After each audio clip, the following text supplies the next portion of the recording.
Dr. Chaudhry, in July of last year, you wrote an op-ed for Foreign Policy News and referred to the Naval Air Station Pensacola incident as an indicator of the rise in extremist violence in the U.S. military.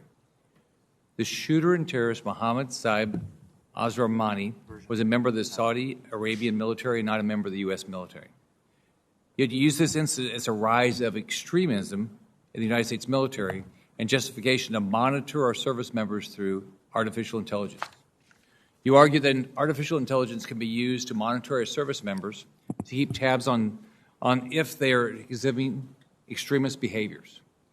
In an article from The Atlantic, clearly not a conservative news outlet, they wrote about Communist China's use of A1 in September 2020, saying, she wants to use artificial intelligence to build a digital system of social control patrolled by precog algorithm that identify dissenters in real time.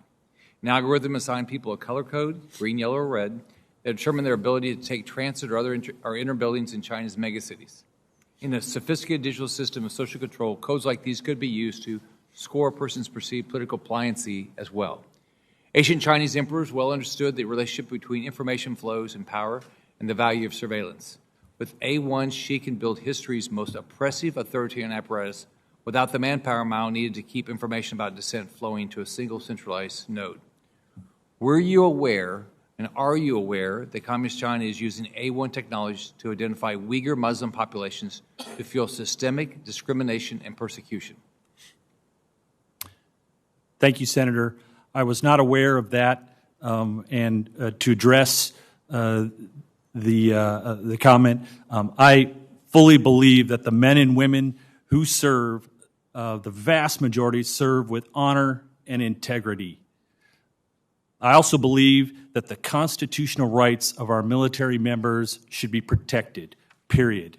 If confirmed, I'll follow the lead of Secretary Kendall in addressing extremism and ensure that the men and women who serve have the resources and tools to execute their mission effectively. So the A1 you're advocating for to track our service members, how's it different than what Communist China is doing right now and how they're tracking Uyghur Muslims? How's it any different? Thank you, Senator. I am unaware of the specific technology and the individual algorithms. The article that you reference was a approach to engage public discussion on addressing extremism, and it fell short, and I regret that. As such, I really believe that we should be protecting the constitutional rights of all of our military members. Yeah. Communist China is leveraging its A1 technologies to identify the political pliancy of individuals through the use of nanny apps. They scan for ideological viruses. Even staying off social media altogether is also not a solution, as that will also raise suspicion. Would you require members of the military to install apps so they can be constantly monitored? Senator, I can categorically say that I would not do that. Okay. Do you want the U.S. government to use A1 to track service members, as the Chinese Communist Party does, as though all U.S. service members are potential criminals and terrorists who need to be surveilled 24/7, have their electronic footprints recorded regardless of their constitutionally guaranteed rights? Senator, no, absolutely not. And if confirmed, I would make sure that we protect the constitutional rights of all of our military members.